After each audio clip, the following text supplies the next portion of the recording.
नमस्कार साथियों। तो हम आपके एमए एजुकेशन में अंडरस्टैंडिंग इन एजुकेशन में बहुत सारे लॉन्ग क्वेश्चन डिस्कस कर रहे थे, जिसमें से एक और लॉन्ग क्वेश्चन डिस्कस कर रहे थे हम पॉलिटिकल सपोर्ट और political system is a necessary support and inevitable constraint to education. हम देख रहे थे कि पॉलिटिकल फोर्स किस तरीके से एजुकेशन के लिए बहुत ही सुविधाजनक काम करती है, उसके सपोर्ट में खड़ी रहती है, और किस किस तरीके से वो एजुकेशन को थोड़ा सा हार्म भी पहुंचाती है। ओके, थोड़ा सा संकटापन अवसर पैदा कर लेती है ड्यूरिंग एजुकेशन, उसको हमको देखना है। ओके, समझ में आया आपको कि पॉलिटिक्स किस तरीके से हेल्पफुल है एजुकेशन में, और पॉलिटिक्स किस तरीके से हार्मफुल है एजुकेशन से रिलेटेड। ओके, देखते हैं। हमने तो सपोर्ट कल सब पढ़ लिया था, आज जो इनएविटेबल कांस्टेंट है उसको देखते हैं। सबसे पहला पॉलिटिकल इंटरफेरेंस। देखिए, मैं आपको एक एग्जांपल देता हूँ छोटा सा। पॉलिटिकल इंटरफेरेंस को छोड़ दी, नॉर्मल हमारे एक स्कूल की बात है। ओके, जिसमें क्या होता था, पहले एक हेडमास्टर रहते थे। जब वो थे, पढ़ाई बहुत अच्छी होती थी। Okay, he only focus on studies. Okay, और वो एग्जाम में बहुत टॉप लेते थे, क्वेश्चन भी ऐसा पढ़ते भी अच्छे थे, और क्वेश्चन भी बहुत टॉप पूछते थे और एग्जाम लेते थे। तो उसमें क्या होता था, पढ़ाई अच्छी होती थी और बच्चों के मार्क्स बहुत कम आते थे। ओके, लेकिन पढ़ाई जो नॉलेज उनको मिलना चाहिए था वो पूरा मिलता था। ये पहली बात। फिर कुछ साल बाद वहाँ पे वो टीचर चेंज हो गए, जो हेडमास्टर थे वो चेंज हो गए। जो नए टीचर आए उनका ज़्यादा फोकस था करिकुलर एक्टिविटीज़ में। ओके, और जो हम कहते हैं वोकेशनल एजुकेशन में, वो जो थ्योरी पार्ट है, बुकिश नॉलेज है, उनको वो ज़्यादा ध्यान नहीं देते थे। ओके, बहुत ही कम पढ़ाते थे, मतलब मान के चलिए कि उस स्टैंडर्ड के लेवल की पढ़ाई नहीं होती थी, लेकिन क्वेश्चन इजी पूछ लेते थे तो बच्चों को मार्क सिक्योर करना आसान हो जाता था। तो इसमें क्या हुआ, बच्चों का मार्क बहुत अच्छा आया, लेकिन उतना डेवलप नॉलेज नहीं आया। जैसे कि फॉर एग्जांपल, मैं क्लास 5 पढ़ा रहा हूँ, मैं चाहूँगा तो बच्चे ज़्यादा मार्क ले आएंगे, और मैं चाहूँगा तो अप्रोप्रिएट उनका टेस्ट होगा कि सच में कितनों ने मेहनत की, सिर्फ उन्हीं का रेस्टोरेंट मिलेगा। द थिंग इज, देखिए, वो टीचर का इंटरफेरेंस की वजह से दोनों साइड का पहलू बदल गया है ना। उसी तरीके से जैसे कि एक टीचर होने में पढ़ाई ज्यादा हो रही थी लेकिन मार्क कम आ रहे थे, दूसरे टीचर के आने में पढ़ाई का जो स्टैंडर्ड है वो थोड़ा सा नीचे चला गया लेकिन मार्क बढ़ गया। Okay, that's the things.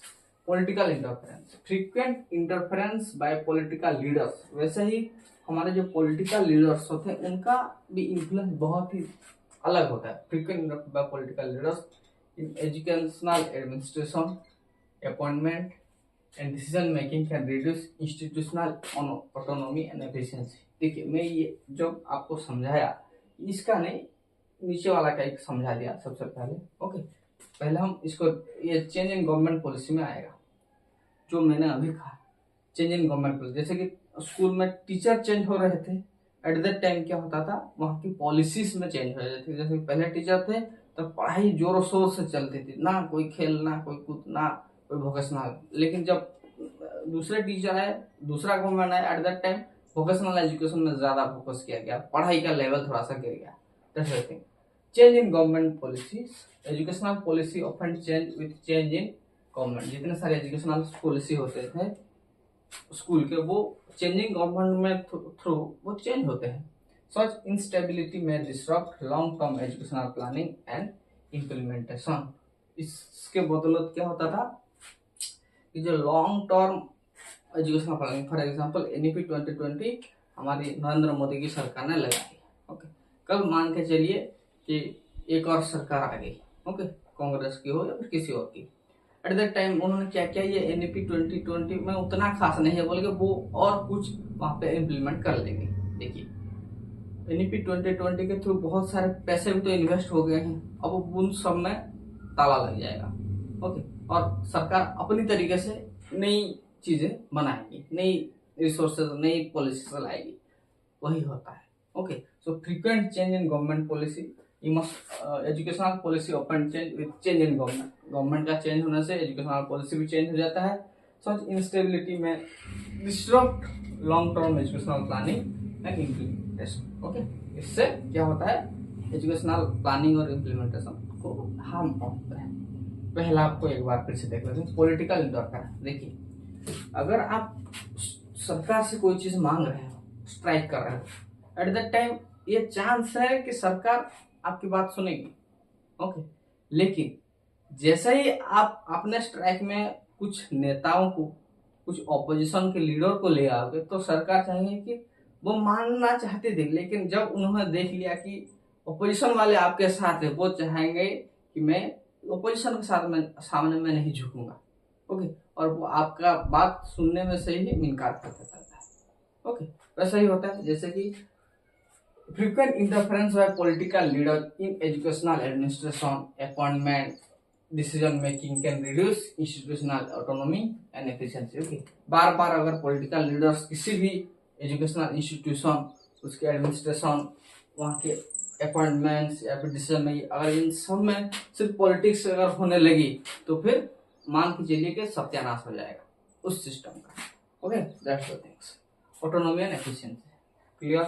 Number 3, ideological influence on curriculum. Political group में attempt shape curricular according to their ideological beliefs which can affect objectivity and academic freedom। जैसे कि डिफरेंट आइडियोलॉजी होते हैं, जैसे कि फॉर एग्जांपल मोदी गवर्नमेंट जो है, उसकी आइडियोलॉजी और कांग्रेस की आइडियोलॉजी बहुत डिफरेंस है। आप मान के चलिए, उनका एक पॉइंट ऑफ व्यू है और दूसरा उनका, और कांग्रेस वालों का एक पॉइंट ऑफ व्यू। तो अगर पॉलिटिकल ग्रुप हर एक बार अपना करिकुलम चेंजेस कर, जैसे कि फॉर एग्जांपल एक गवर्नमेंट ने बहुत अच्छे से सिर्फ पढ़ाई पे ध्यान दिया, तो दूसरे गवर्नमेंट का आइडिया है कि हम वोकेशनल एजुकेशन, ओके, इन सारों में ज्यादा ध्यान देंगे। Okay, that's the ideological belief which can affect objectivity and academic freedom. Clear? बहुत ही आसान है, सही है। पढ़िए इसको एक एक करके, आपको समझ में जरूर आएगा। Next, unequal distribution of resource. Unequal distribution of resource, ये क्या है? देखिए, फॉर एग्जाम्पल क्या होता है, कोई स्कूल है, ओके, और उसमें टॉयलेट बनाने के लिए, या फिर टॉयलेट बन गया था अरे यार, बन तो गया, लेकिन वो तो डैमेज भी होता है ना बहुत जल्दी, क्योंकि बच्चे 100-200 के यूज करते हैं उसको, वो तोड़ भी देते हैं, ऐसे हो जाता है, पानी का कनेक्शन टूट गया होता है। तो ऐसे में क्या करता है स्कूल, अपने जो तहसीलदार या फिर मंत्री जो भी हैं, उनको भेजता है कि हमारे यहाँ पे ये सारी प्रॉब्लम है, आपको रिपेयर करके देना है। ओके, या फिर कुछ फंड्स हमारे लिए ये कर देना है, ताकि हम इस इंफ्रास्ट्रक्चर को फिर से खड़ी कर सके। लेकिन अगर पॉलिटिकल सिस्टम सही है, तो वो तो जल्दी कर लेगी। अगर उन्होंने भी लेट कर दिया, जैसे कि फॉर एग्जांपल 4 महीने 5 महीने कभी कभी हो जाता है, अगर कलेक्टर का साइन नहीं आया तो फंडिंग नहीं आएगी, अगर फंडिंग नहीं आएगी तो स्कूल के टीचर अपने पैसों से तो करेंगे नहीं। ओके, या फिर वो जो लोकल गार्डियन है, वो थोड़े स्कूल के लिए अपना पैसा दे के उनके लिए लेटरिन बाथरूम बनाएंगे नहीं, वो सोचेंगे कि गवर्नमेंट का जब पैसा देगी तब हम करेंगे। ऐसा होता है, जो रियलिटी है। तो अनइक्वल डिस्ट्रीब्यूशन ऑफ रिसोर्सेज, तो जो पैसा है वो अनइक्वली आई है ना, क्योंकि वहां पे पॉलिटिक्स इतना ज्यादा हो गई कि उन्होंने साइन नहीं किया। Okay, that's the thing. Political consideration sometimes influence the allocation of educational resource, leading to regional disparities and unequal educational opportunity। For example, एक ही डिस्ट्रिक्ट के 2 MP खड़े हुए थे। ओके, MP और MLA हम मान लेते थे। Okay, MP and MLA they are standing. Okay, ये मान के लिए बीजेपी, ये मान के लिए कांग्रेस।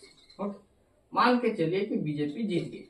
ओके, और उन्होंने जिस जगह से ज्यादा वोट उन्होंने उनको मिला होगा, ओके, जहां से उनको ज्यादा वोट मिलेगा, उस रीजन के स्कूल में, उस रीजन के में वो अमूमन ज्यादा पैसा भेजती है। फॉर एग्जांपल, जैसे कि फॉर एग्जांपल स्टेट में एक गवर्नमेंट है, जो कि सेंट्रल, हमारे स्टेट में आजकल बीजेपी, उड़ीसा में आजकल बीजेपी की सरकार है, और इंडिया में भी बीजेपी की सरकार है, और तमिलनाडु में वहां पे TVK टीवीके या फिर टीएमके, एक ऐसे कोई पॉलिटिकल पार्टी जो कि थलापति विजय संभालते हैं, उनका है। तो अब मान के चलिए कि सेंट्रल गवर्नमेंट से ज्यादा पैसा उनकी सरकार जहाँ पे है वहां पे लेगा, वहां पे वो इंफ्रास्ट्रक्चर, एजुकेशन, इसके लिए वो यहाँ पे ज्यादा पैसा भेजेंगे। लेकिन टीवी के वो सोचेंगे कि अगर ये हमारे साथ जुड़ेगा तभी हम उसको ज्यादा पैसा देंगे, नहीं तो थोड़ा थोड़ा करके फंडिंग करेंगे। ये होता है।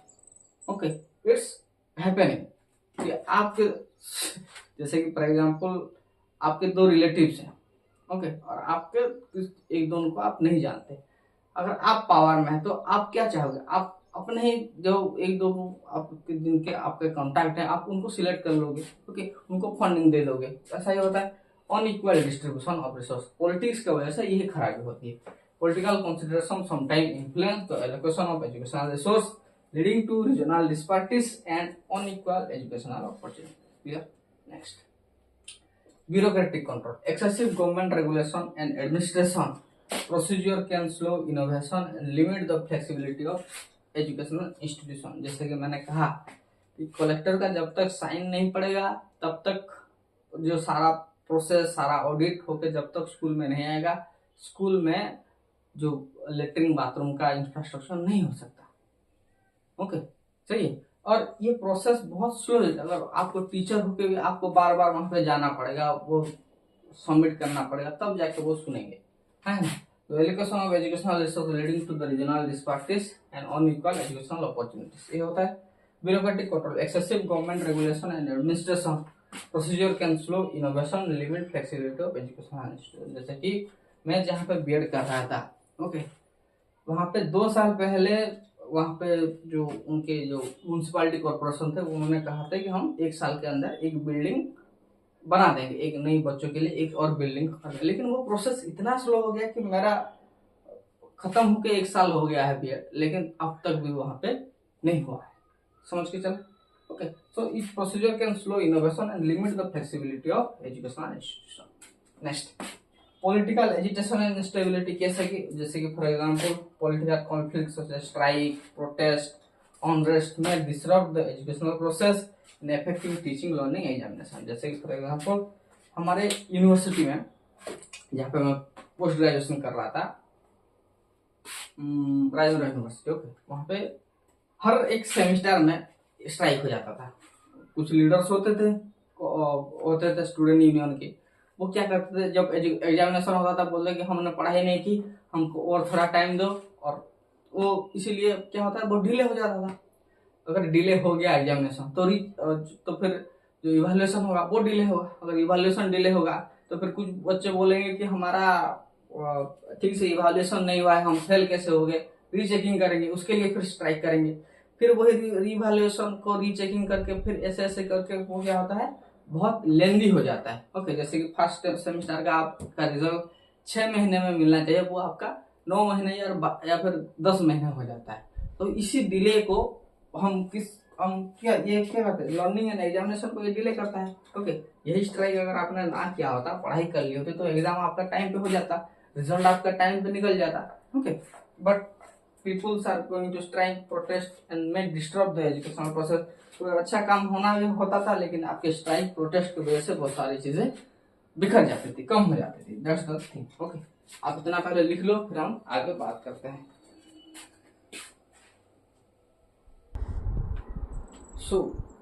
तो एजुकेशन सिस्टम को अच्छी तरीके से चलाने के लिए हमको क्या है, पॉलिटिकल सपोर्ट भी चाहिए। ओके, लेकिन उसमें बैलेंस चाहिए, ताकि वो सपोर्ट धीरे धीरे वो कॉन्स्टेंट ना बन जाए। ओके, वो helpfulness of the political system towards education will not become the harmful, so some harmful effect to the education. जैसे कि balancing political influence and educational autonomy. A healthy education system require क्या चाहिए उसको, a balance between political support and institutional independence. Okay, जैसे कि school अपना decision खुद लेके, ना कि सिर्फ किसी पॉलिटिकल दबाव में आके कोई डिसीजन ले। Okay, government should provide resources, policy direction and regulatory framework while respecting academic freedom and professional decision making. Educational institutions should remain free from the excessive political pressure and focus on their education mission, जैसे कि okay जो कहते हैं जो policy direction है, regulatory framework है, sources है, resources है, ये सब गवर्नमेंट प्रोवाइड करेगी, ठीक है। लेकिन जो एकेडमिक डिसीजन, एकेडमिक फ्रीडम है वो स्कूल को लेने दो। ओके, आप उसमें पॉलिटिक्स मत लाओ। कहने का मतलब ये है प्रोफेशनल डिसीजन मेकिंग, ये सारी चीजें, किसको लेक्चर बनाया जाएगा, किसको नहीं बनाया जाएगा, किसको नौकरी से निकाला जाएगा, ओके, ये सारी चीजें कौन समझना चाहिए? ये स्कूल को, स्कूल के प्रिंसिपल को ये सब हैंडल करना है, ना कि किसी पॉलिटिकल पार्टी को। Okay, that's the thing. Educational institution should remain free from excessive political pressure and focus on their educational mission. पहले के जमाने में ऐसा होता था कि किसी पॉलिटिकल पार्टी के साथ अगर आपका कनेक्शन है तो आपको कहीं ना कहीं वो सेटल करवा देते थे। जैसे कि उनके एरिया के स्कूल में वो प्रिंसिपल को फोन कर देता था, सर जी इनको जरा सा रखिए। ओके, प्रिंसिपल बेचारे क्या करते, अगर मंत्री का कहा सुना ना मान दे तो वो फंडिंग रोक देता था। कोई काम अगर स्कूल का हो रहा होता था तो धीरे धीरे वो उसको डिमिनाइज कर लेता था। इस तरीके से थोड़ा सा प्रेशर भी बनता है। Next, conclusion. Political force are indispensable for the growth and development of education because they provide policy direction, funding, regulation and opportunity for social justice। इसीलिए पॉलिटिकल फोर्स बहुत ज्यादा जरूरी है, क्योंकि ये पॉलिसी डायरेक्शन प्रोवाइड करते हैं, फंडिंग देते हैं, regulation, opportunity and social justice. Okay, however political influence can also become a constraint। लेकिन कभी कभी पॉलिटिकल इन्फ्लुएंस ज्यादा हो जाए तो ये एक कॉन्स्टेंट का काम कर लाता है, when it leads to interference, instability and ideological control। मैंने डिस्कस किया है इसको। Okay, therefore a balanced relationship between politics and education is essential for achieving quality, equity and essential education। Okay, politics और एजुकेशन में एक balance हो तभी education system अच्छा होगा। Okay, hope you understand. तो हमारा ये लॉन्ग क्वेश्चन खत्म हो गया, आप इसको अच्छे से लिख लो, it will definitely help you.